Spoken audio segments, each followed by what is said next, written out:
মহাভারতের কথা বলছেন না বীরেন্দ্র কৃষ্ণ ভদ্র? গত বুধবার আমি আপনাদের কাছে বলেছিলাম যে কর্ণ অর্জুনের দ্বৈরথ সংগ্রাম যখন ভীষণ হয়ে উঠল, তখন কর্ণের রথচক্র গ্রাস করলে মেদিনী, এবং তারপর কর্ণ অর্জুনের বিরুদ্ধে কি অস্ত্র প্রয়োগ করবেন তা বিস্মৃত হয়ে যাচ্ছিলেন বারবার, আর ভাবছিলেন তাহলে কি আমার গুরুর অভিশাপই সত্য হলো? আমি কেন ভুলে যাচ্ছি? কোন মতে অর্জুনের অস্ত্রকে প্রতিরোধ করার ক্ষমতাতেও তিনি ব্যর্থ হতে লাগলেন। তার দেহে এক ভীষণ মারণাস্ত্র এসে পৌঁছল। তখন প্রচুর শোণিতস্রাব হচ্ছে কর্ণের দেহ থেকে।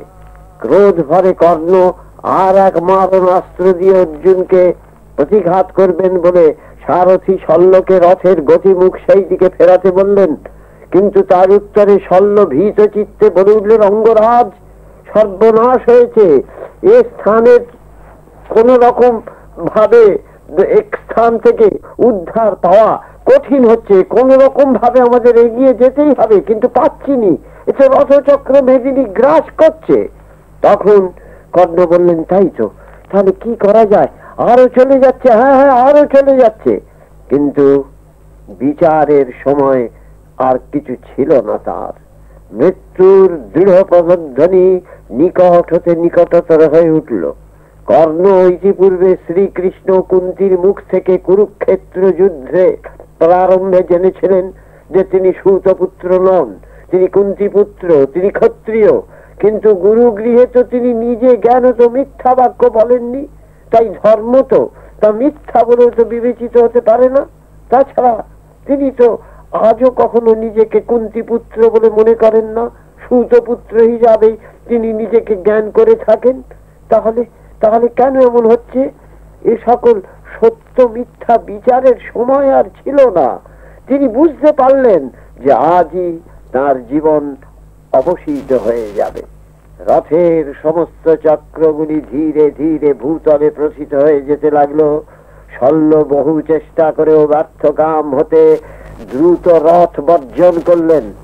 রক্তাক্ত দেহে কর্ণ তখন নিজের শৌর্যের উপর নির্ভর করে সেই বিরাট চক্রগুলিকে মাটির উপর তোলবার জন্য সমস্ত শক্তি প্রয়োগ করলেন। কিন্তু হায়, ঊর্ধ্বে চক্রগুলি মাত্র 4টি অঙ্গুলি পরিমাণ উত্তোলিত হলো। কর্ণ মনে মনে ভাবতে লাগলেন, ধর্ম মিথ্যা, শাস্ত্র মিথ্যা, মিথ্যা ধর্মের বাণী। ধর্মই ধার্মিকদের সতত রক্ষা করে থাকেন। শাস্ত্রের এই উক্তি অর্থহীন। তা না হলে আজ ধর্ম তাকে রক্ষা করতে অবতীর্ণ হলেন না কেন? সহস্র চিন্তা ভাবনায় কর্ণ বিচলিত হয়ে উঠতে লাগলেন। তারপর অর্জুনের অবিশ্রান্ত সর্বর্ষণ তাকে যেন বিহ্বল করে দিতে লাগলো। রক্তস্নাত কর্ণ সহসা অর্জুনের উদ্দেশ্যে চিৎকার করে বলে উঠলেন, ধনঞ্জয়, শুনেছি তুমি বীর, রণশাস্ত্রে সুপণ্ডিত। এখন আমি ভগ্নায়ুধ, শস্ত্রহীন, কবচহীন হয়ে ভূতলে প্রসিত রথকে উত্তোলন করার জন্য চেষ্টা করছি। তা দেখেও তুমি কাপুরুষের মতো আমার দেহে অবিরত সরবর্ষণ করে চলেছ। বিকল রথের উদ্ধার সাধনে ব্রতী হয়ে আমি এখন যুদ্ধে ক্লান্ত হয়েছি, ক্ষান্ত হয়েছি। নইলে তোমাকে বাসুদেবকে আমি বিন্দু মাত্র ভয় করি না। আমাকে ক্ষণকাল শুধু অবসর দাও, তারপর যুদ্ধ করো, এই আমার অনুরোধ। যুদ্ধ করছো বলে যুদ্ধের ধর্মকে বিস্মৃত হয়েও না। অর্জুন কর্ণের কথার কোন উত্তর দেবার পূর্বেই বাসুদেব সক্রোধে বলে উঠলেন, হে সূতপুত্র, দুর্ভাগ্যের শেষ পর্যায়ে উপনীত হয়ে এখন তুমি ধর্মের আশ্রয় ভিক্ষা করছো। আমি জানি নিচাশয়রা দুর্বিপাকে পতিত হলে দৈবকেও নিন্দা করে থাকে, কিন্তু নিজেদের দুষ্কার্যের ফলে যে দৈব প্রতিকূল হয় তা তারা তখন স্মরণ করে না। সেদিন তোমার বান্ধবরা কৌরব সভায় রজস্বলা দ্রৌপদীকে কেশ আকর্ষণ করে বিবস্ত্রা করতে চেয়েছিল, সেদিন কি সুপরামর্শ তুমি তাদের দিয়েছিলে বলো তো? তখন তোমার ধর্ম কোথায় ছিল? যখন তুমি সেই অসহায় রমণীকে ব্যঙ্গ করে বলেছিলে, হে ভামিনী, তুমি এবার অন্য পতিকে বরণ করো। যেদিন দুষ্ট শকুনি শুধু মিথ্যা অক্ষক্রিয়া করে যুধিষ্ঠিরকে পরাজিত করেছিল, সে অন্যায় জেনেও তুমি কোনো প্রতিবাদ করেছিলে কি? তখন তোমার ধর্ম কোথায় ছিল? অর্জুন পুত্র বালক অভিমন্যুকে তোমরা সপ্তরথী মিলে অস্ত্রহীন, কবচহীন, ভূতলে দণ্ডায়মান অবস্থায় যখন বধ করেছিলে, তখন ধর্মের কথা তোমার স্মরণে আসেনি? কর্ণ, তোমাকে মৃত্যুবরণ করতেই হবে আজ, কোনো কথা নয়। পাপাত্মাদের সাহচর্যে তাদের সমস্ত অন্যায়কে বারবার তুমি সমর্থন যখন করেছিলে, তখন কি একবার ভেবেছিলে প্রকৃত ধর্মই নয়? তুমি অধর্মের পক্ষপাতী, অধার্মিক রীতিতে অভ্যস্ত। অতএব অর্জুনের পক্ষে সময় তোমায় বধ করা বিন্দু মাত্র অন্যায়, অধর্ম বা অসঙ্গত হতে পারে না।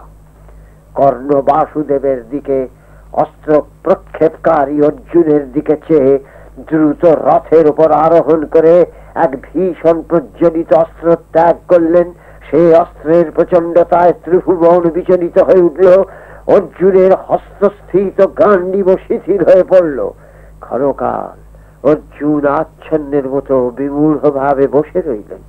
সেই সময় কর্ণ পুনরায় রথ থেকে তড়িৎ গতিতে নেমে মেদিনীর বক্ষ থেকে রথকে উত্তোলন করবার জন্য চেষ্টিত হলেন। সংজ্ঞা ফিরে এল অর্জুনের।